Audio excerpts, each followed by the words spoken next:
We're live now. Good night. Good evening to everyone. Welcome to my writing YouTube channel, Ezekiel Craftsman, where I uh, upload content in English and Spanish, mostly about poetry. And I also do chats and or interviews with other writers in both Spanish and English. And today I have a writer and poet from Texas, Scott Hill, who is going to talk about his poetry. Is writing. So, Scott, welcome to my channel. Pleasure to have you here, and so good to have you here. How are you? I'm good. How are you doing, Ezekiel? Good. Good. Today we're going to have this channel. Okay. So we're going to start with some questions that we're going to ask ourselves, ask each other. So, how do you start with poetry? How were you when you started? Uh, so with writing itself, I started as a kid. I used to write plays for like my siblings and my cousins to perform to like relatives, and then poetry. I actually didn't start writing poetry until I got to university. I took a creative writing class at the University of Houston for poetry just for fun. And the first poem I ever wrote for that class was complete trash. It was horrible. It was like a Christmas poem, and of course, they do like workshopping. And so it was very apparent that I did not belong in that class.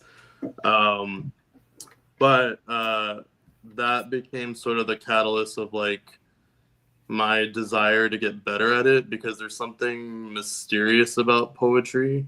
It's not like fiction where like with fiction you have like a set plot structure, right? Like there's character development, there's a structure to storytelling with fiction, but with poetry there's something a little bit more mysterious about it. And so I think I was just really really curious about it, and I think from that first failed poem, I just started reading a bunch of poetry and learning as much as I could and talking with professors, and so that's kind of where it started for me. But yeah, poetry was something that came later on in life for me. What about you? Have you been like writing Well, poetry like your whole life, or? well, in my case, it's like I officially started writing poetry when I was like 20 years old, so 14 years ago, when Okay. maybe around this month maybe around 2011. I start probably around this month as a way to therapy, as a fun to channel my feelings and thoughts, and that's how I started. First, I started writing in Spanish because my first language in Spanish is Hmm. Spanish. Then I started in English around the mid 2010s. Okay. Did you have like a teacher that influenced you, or you just kind of stumbled upon it on your own? Just maybe I could say maybe it was on my probably on my own. I Yeah. think that's one thing that I could probably say. That's on my own. Okay. Yeah, because I think for me, like the my first exposure to poetry was high school, and I remember like just I had no interest in it at all. I don't know, it maybe it was just the way that it was taught in high school, but it wasn't appealing to me until I got to college. And I think once I got to see firsthand more work from more diverse writers, I think that's when it interested me, because then I thought to myself like, oh, like anyone from any background can do this. It doesn't have to be like some elite group of writers that write poetry. It can be anyone with any background or any experience that wishes to express themselves. And I think that was a really cool revelation that I made discovering poetry like later on. That's why I asked like how long you've been like reading or writing poetry, because I think it's interesting to see like different starts and different backgrounds for different people and how that influences them. So that's really cool. Well, in my case, I started reading more poetry last year, 2024, but mostly when I was in high school, I used to read more like Amazingly, which is very particular. I used read not poetry, but more like biographies, autobiographies of basketball players like Magic Johnson. I read one of Magic Johnson, Larry Bird, something like that. Other Yeah. than that, mm, other than that, I actually didn't start reading poetry more around until last year. Ah, okay, gotcha. I Okay. definitely think the writing went first for me, and then reading poetry kind of came later on. So yeah, I understand Okay. The other question is, why do you start writing? What inspired you? What was your motivation? that. I think what I realized once I started writing poetry in college, after the class was finished, and I had this desire to like keep writing and keep practicing, I realized that um, it was really helpful with uncovering my identity. I think that, I mean, a lot of people kind of jump straight to like, well, I write because it helps me express myself, right? But I think the deeper meaning behind that, why we wish to express ourselves like that, is that it has something to do with the way we see ourselves and how we process the world. And I think that goes hand in hand with identity. So for me, I guess the big why for me is that it teaches me a little bit more about myself the more that I write. So the more that I create, the more that I interpret the world in a different way, the more that I study what's happening to me and translate it into something artistic or something tangible, I learn a little bit more about who I am as a person. And I think that's really cool. So, like, for example, because I've self published 11 poetry books, and every book that I do is a different facet of who I am. And it always changes. As human beings, we evolve and we're very complex with our human experiences.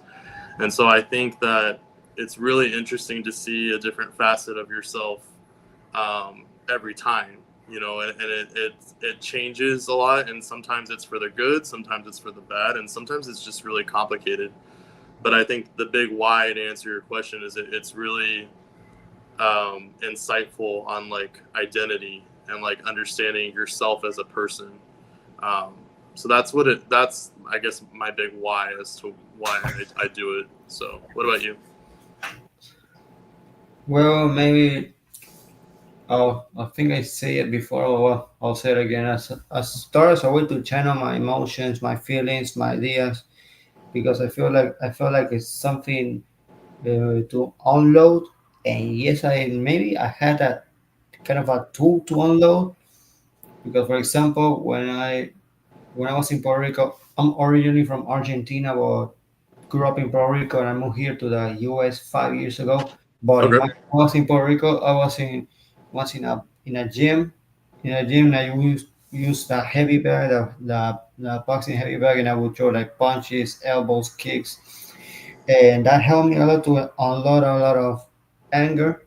But I felt like I need something more, and I start writing to unload those feelings, to channel my as I mentioned, my emotions due to several events I went through, uh, like bullying in high school, two cases of false accusations in high school that thankfully didn't go further, but like marked me and left like I left scars inside me. Yeah. So very much that was it, to channel my emotions and feelings. Yeah. Yeah. I get that. I think it's definitely a good way to process trauma too.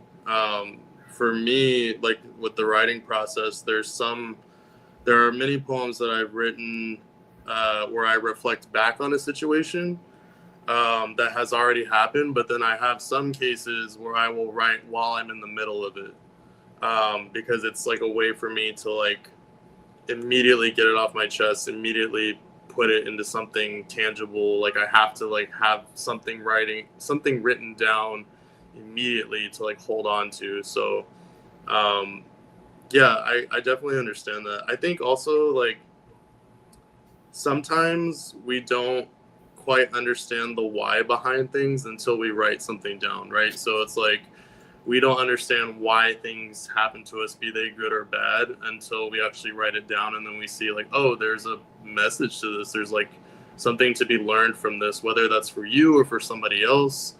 So I think that goes hand in hand with what you're saying. Um, so yeah, I definitely get that. Okay. And one, have you written, another question, have you written or write other genres besides poetry, or you just write poetry? Other genres. I mean, when I was a kid, I wrote drama, like plays and stuff, but I think poetry has always been like my lane. But I think what's interesting for me with poetry is that I think the cool thing about poetry, because it is such a free form of expression, is that you can kind of tie it in with other genres in the sense of like, like for me, for example, with my collections, I will write multiple poems on the same subject or the same topic. And in a way, when they're put together, they make a story. So I think poetry is a really good form of storytelling. And I think a lot of people don't think about it, but there are multiple genres within poetry. Depending on the topic, depending on the structure, depending on the form, depending on the if you use rhyme or free verse. So I kind of look at it like that, and I think that's why poetry is like my lane. But I never say never. I've kind of toyed around with the idea of doing like short stories in the future, but I think right now I'm really enjoying storytelling through poetry. What about you? Anything besides poetry for you? Yeah, short stories, those micro short stories and novels as well. Nice. For novels, like what kind of genre for novels? Are you more of like a sci-fi writer or like a fantasy writer? In my case, I will write like fiction, but I mix it up most of the times with sports. Oh, nice. I once wrote a short novel that is someone who wins a lottery, but I haven't tou- touched it, saw it for a long while, and I had to see it again. Yeah, Edited. you can always go back to it though. I think that's the cool thing about writing is that it stays put until you're ready to do something with it, which is kind of cool. So yeah, you can always go back to it. I think that would be really interesting because you might have a fresh take on what you've written before. So that would be cool. Okay, so we're going to start. We're going to recite some poems. Okay. Would you like if you recite like three poems and then I do the same? Yeah, sure. That'll work.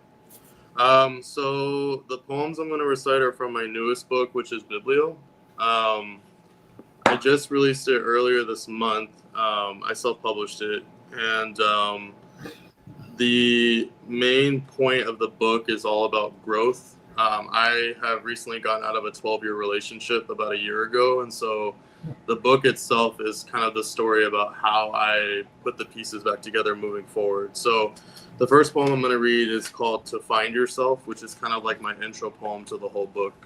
So this is called To Find Yourself.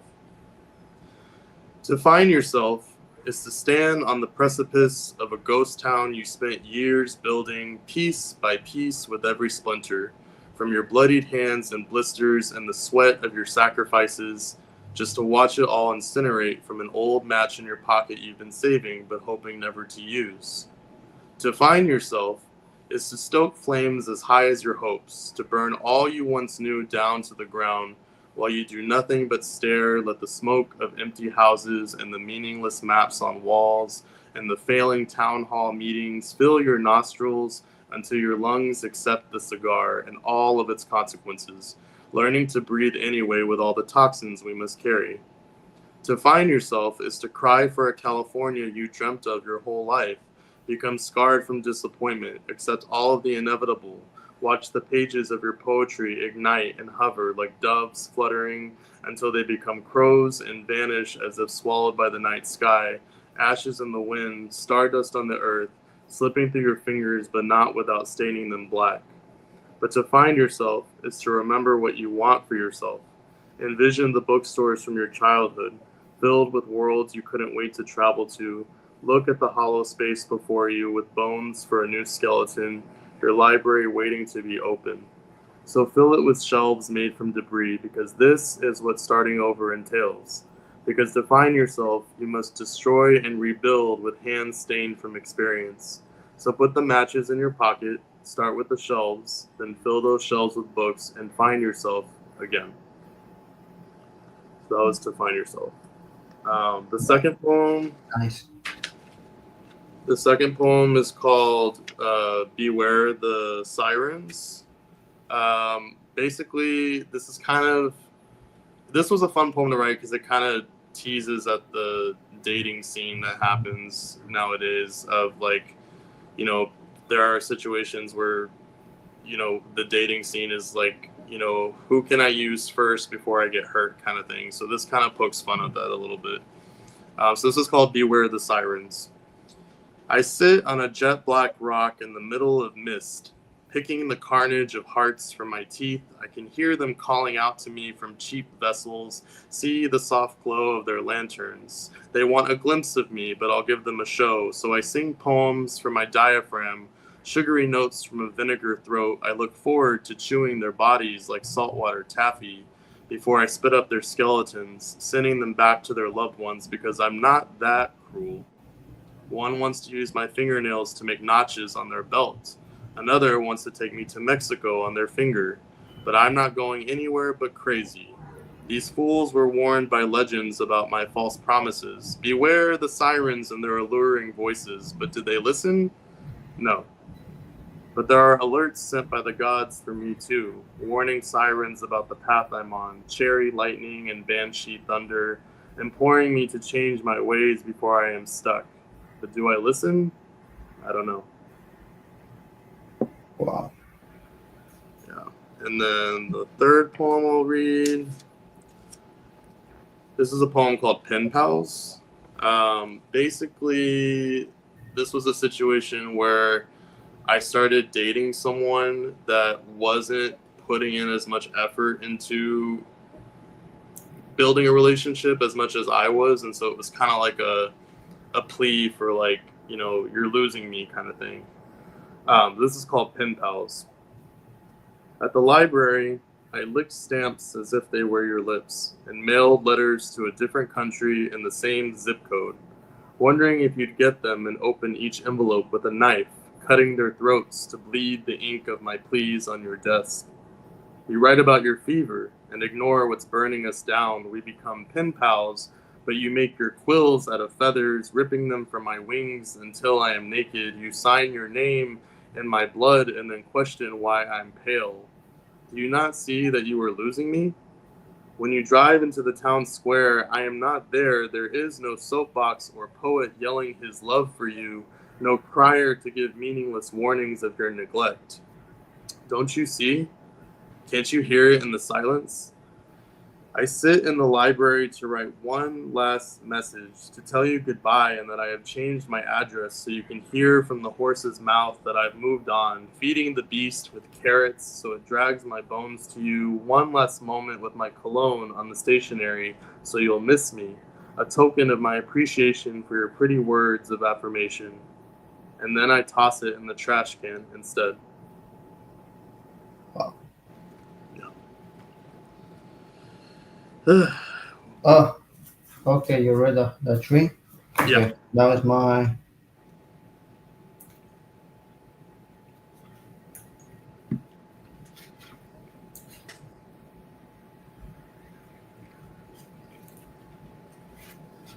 This is of. This is my book, Mixed Fruit Poems. And this poem is called "What Was the Authority Doing?"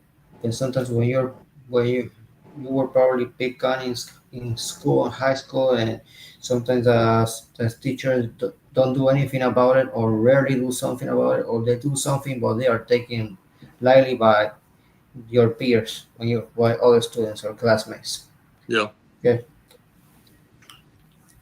this poem is called "What Was the Authority Doing?" I can say almost half of my classmates were a big torture.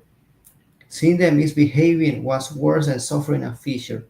They didn't want to stop, and they were the worst.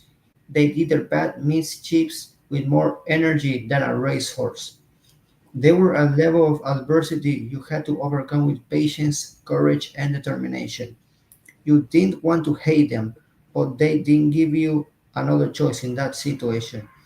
During class, some of them talked impulsively without about everything. It was like they couldn't reason. I thought, what was the authority doing? I didn't have anything in common with them. They were truly impulsive and show it with passion. They showed a bad attitude without caring about their education. They were animals that seemed to come out of a bush. They were so bad they could cause a disease you wanted to avoid in a rush. It didn't matter if the accumulation of complaints and reprimands were inexplicable. They just didn't learn. That's why reprimanding them was inevitable. No disciplinary method could work with them. They deny you a moment of peace for anything. Everyone knew what was going on. I wonder, what was the authority doing? Wow. I love the animal imagery that you use too. That's incredible. Good, thank you. Okay.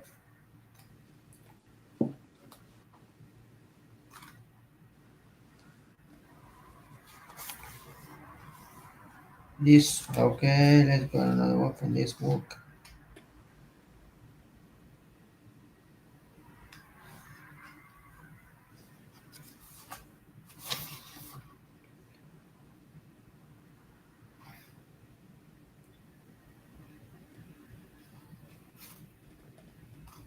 Let me see.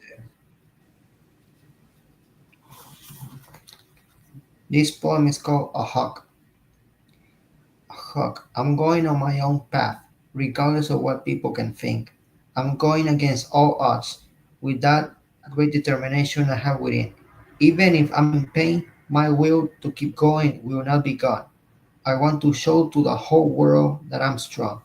Being a hawk is an advantage because I don't need to be in a group to have high self esteem. I don't need to lie because without a groove, I can go on a great rhythm. I feel like that bird that uses his mind like a sword. I keep on going with the determination of a hawk, even though I'm alone in the world. Wow, that's awesome. Can I ask you a question about that? Is there, just out of curiosity, is there a reason why you chose the hawk as a symbol for that? I don't know, maybe because sometimes when you see a hawk, you see them like going like along, like flying along, Yeah, because some birds they fly in a group, but a hawk like pretty much flies like alone. yeah, that's awesome. I like that. Okay, now I'm going. This poem is not in a.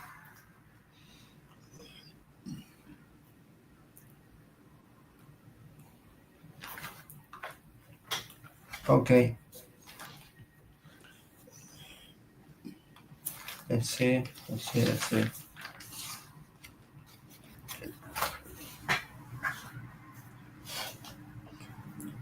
This poem is called "That Crush of Yours."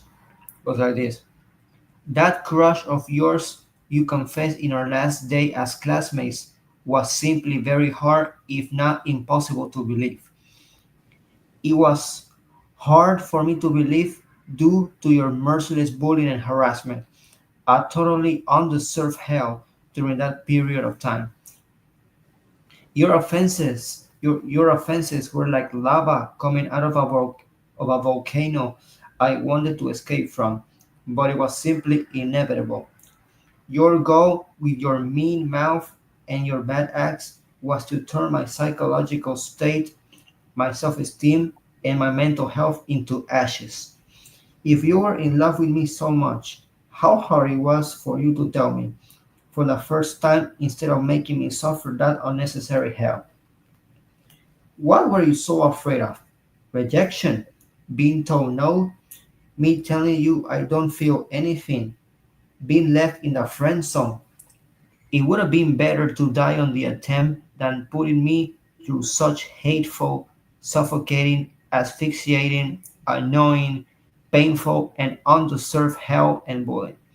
Now you have a memory of what if for making me suffer instead of confessing that crush of yours on time. Wow, that's powerful. There's really great fire imagery that you have throughout when you talk about the volcano, you talk about hell, you talk about ashes. I mean, that's really powerful. Um, how do you feel having read that? Well, I feel like a little relief because there a girl that used to bully me in school from junior high to high school, and Yeah, in the last year in the last day of our high school year, they made like a they made like a huge party, like a huge activity to say farewell to us, and then she confessed that she did such things because she liked me, and I was like, I honestly, I felt I really have like a big desire to grab the microphone because she confessed her crush on a microphone, and I thought like about taking a microphone and unloading my anger at her, but I did not do it because I didn't want to embarrass myself and I didn't want to look back. Because, right, right. but then I was like, oh, if you were such in love with me, how hard? Why can you just say it to me from the start instead of doing that stuff to me? Yeah, Makes sense. yeah, I get that. Really good stuff, though. I think that's my favorite poem that you've read. Okay. Oh, okay. I already read 3 points. Okay, but let's keep going with the questions that we're gonna ask each other. Oh, So, okay. what do you like the most about writing? I think that's changed over time, but I think right now in this moment, what I like most about it is the community.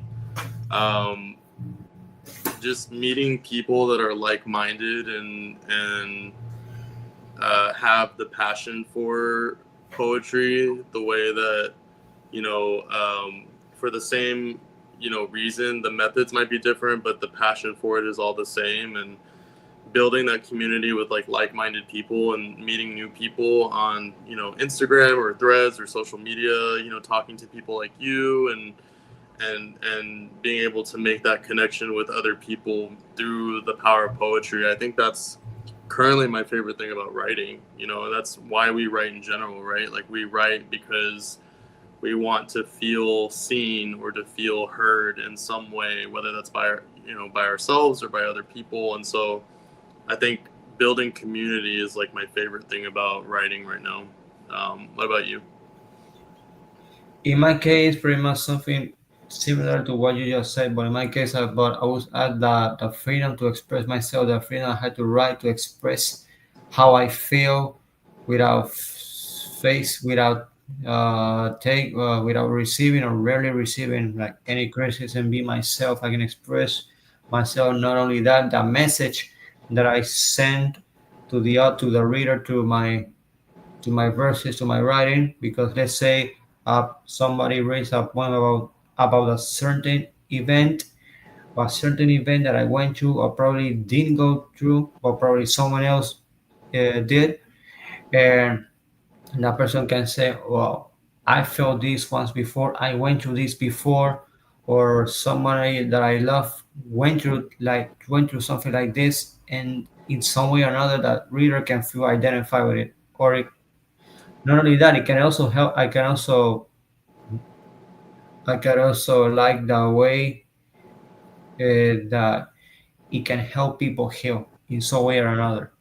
Yeah, And if I write a poem dedicated to, I don't know, a footballer, a basketball player, a boxer, or a fighter, and he or she reads a poem because we have female basketball players, female boxers, and he or she reads that poem that was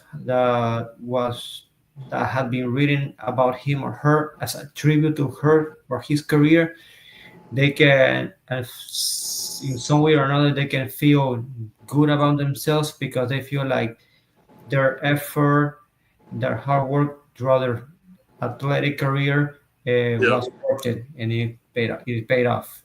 and that can be very satisfying and gratifying. I don't know if I say it right. Yeah, gratifying. Gratifying for you as a writer. Yeah, I agree. I think also like you know you don't have to be in the same status as somebody else to be able to relate or connect on one singular emotion, right? Like you know what you mentioned about the poem you just read. Lots of people can relate to that from all walks of life, right? Athletes can relate to that, musicians can relate to that. It's all the human experience, right? So um, you know what, no matter what walk of life you live or what you know where you come from, like it's all relatable, which is really cool. Okay, and let's go to the next one. What are your plans with writing in the future?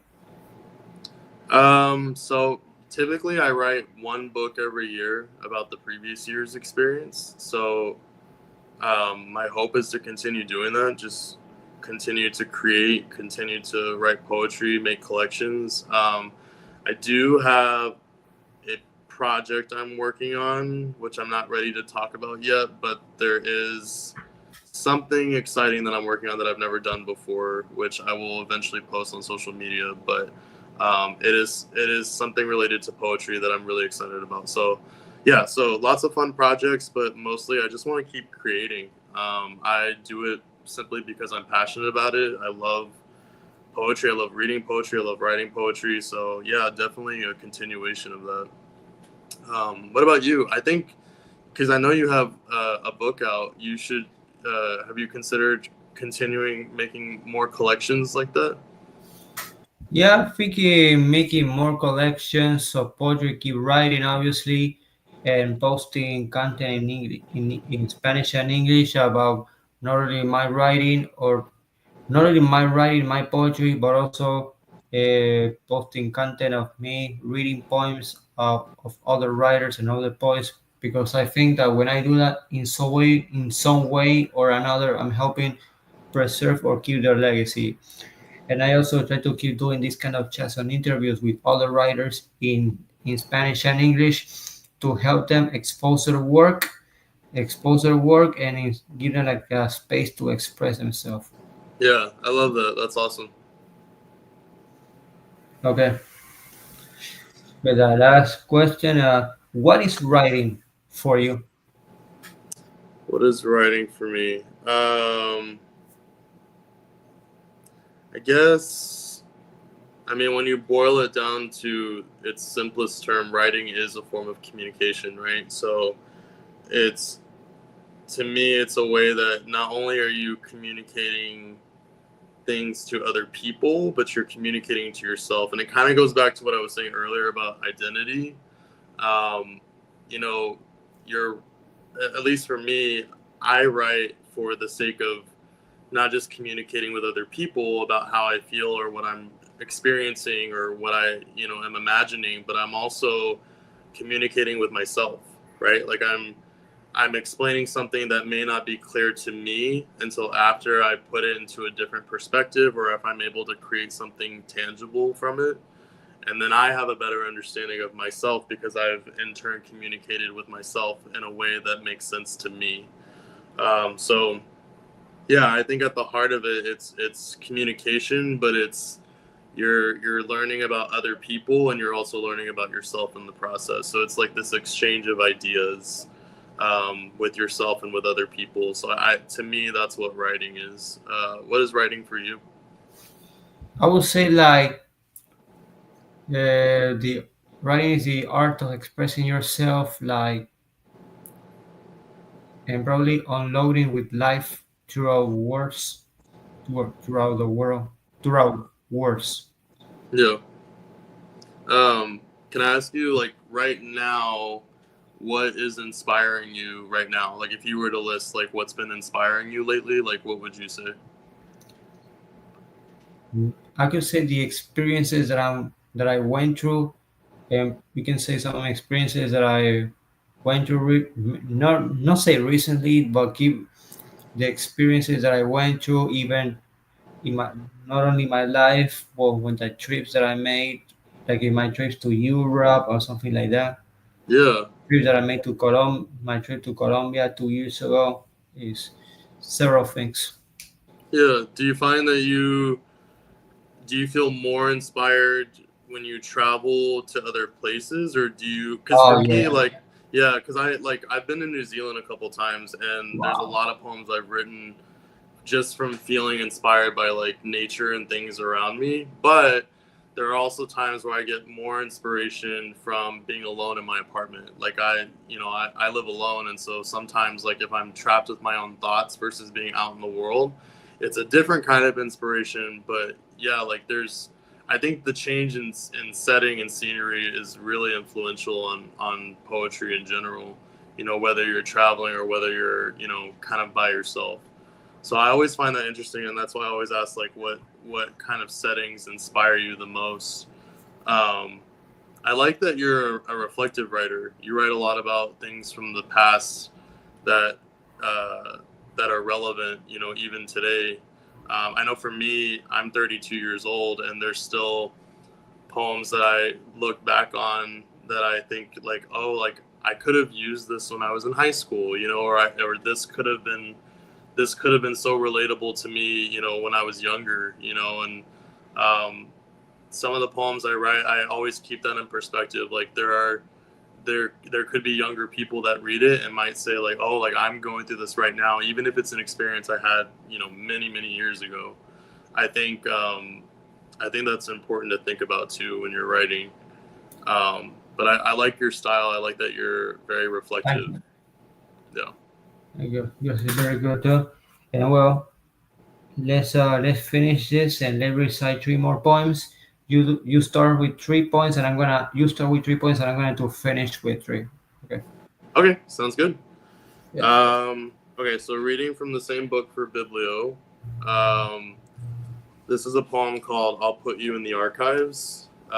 This was kind of a sad poem to write because in this journey of like self-discovery after this long-term relationship I was in, sometimes I think people, human beings, we feel validated if we are loved by somebody else. I know for me it was hard to find that level of self-love for myself to where I didn't feel like I needed to be validated by another individual. And so this is kind of like the heartbreak of realizing that like um of acknowledging that like I have to figure out who I am if I'm not being romantically loved by someone else. So this is called "I'll Put You in the Archives."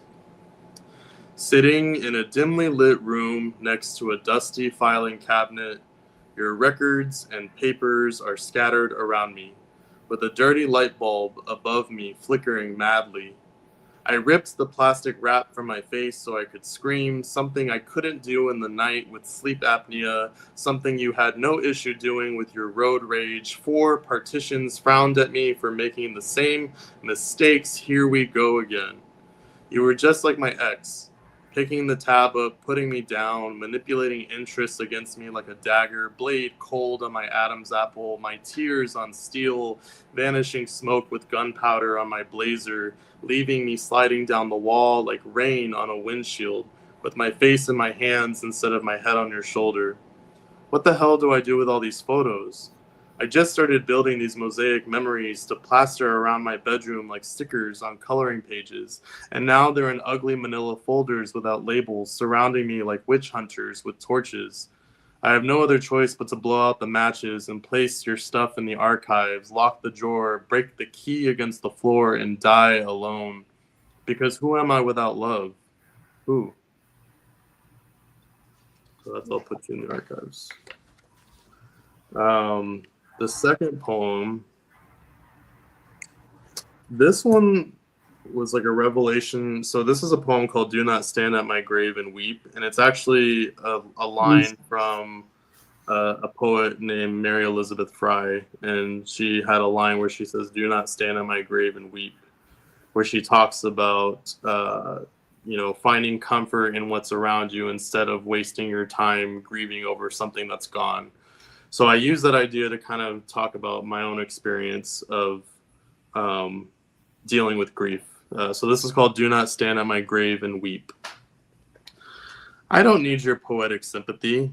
Not when I've made a palace out of prose to build walls like bookshelves to curl up into a crumpled piece of paper and hide in the library nooks and crannies, to heal and recover in frozen time or to die beneath the cobwebs of my afflictions. When they put my battered corpse in terra firma, do not stand at my grave and weep. For the daisies I've pushed will smile at every persona non grata who regrets their wrongdoing. Because my skeleton won't care for its closet, so your tears won't change anything, won't keep the grass of my plot watered, won't matter in the end. I now know myself well enough to know that having bones to pick won't unearth my own to seek vengeance, won't bring me back with my hatchet, won't cut a deal with the devil over my demons, for I am in the process of moving on from all things wicked, and you should do the same. Oh, wow. That one was also healing to write too, because it put me in a perspective of like not holding grudges against people, which I think as human beings is really difficult.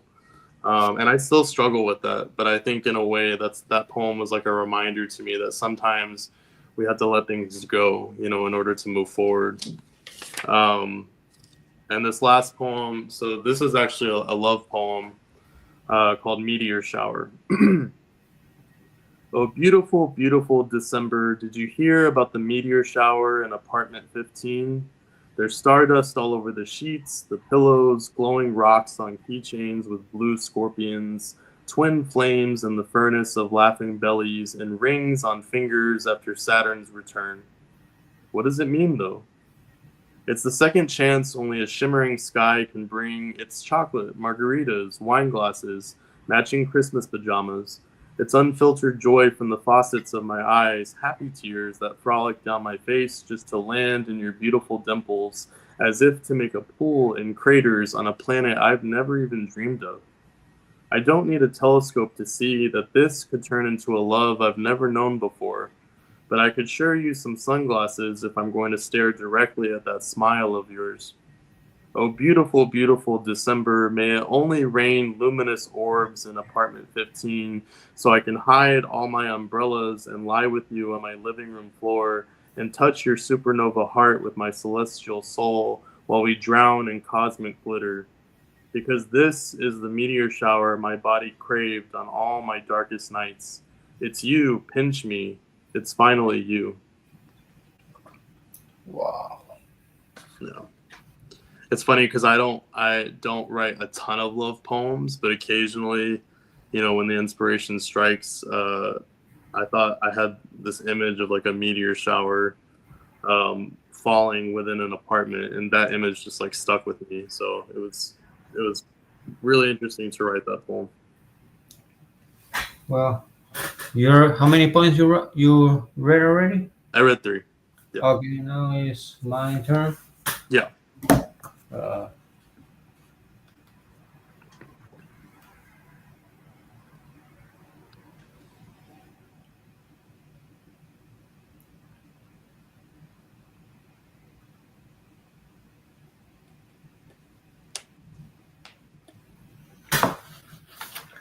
okay, this is from my book, Mixed Root Points again, and this poem is called a backboard, and this is more related to basketball. When I use that backboard when I play basketball.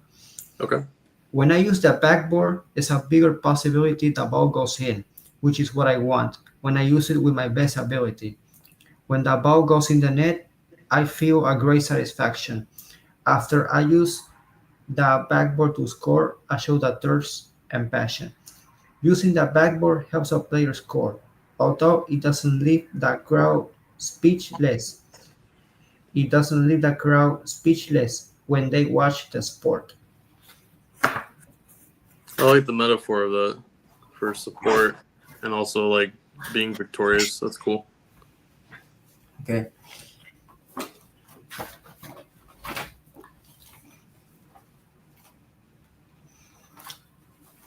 This is from my this is a book that no not book a poem that is not in any book. But it may be I write if I publish a book about travel poetry, it's like this. Sorry. Budapest by train.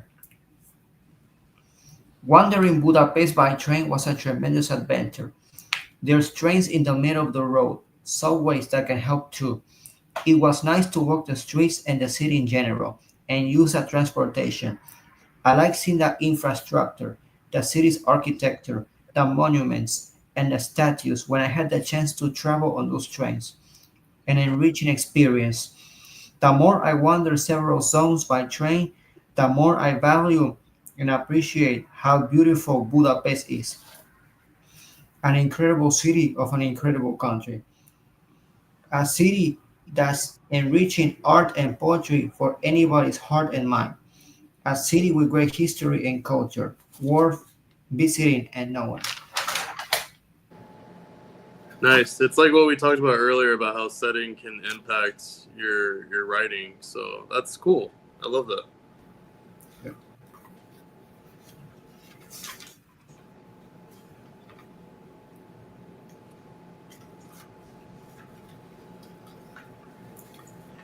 Okay.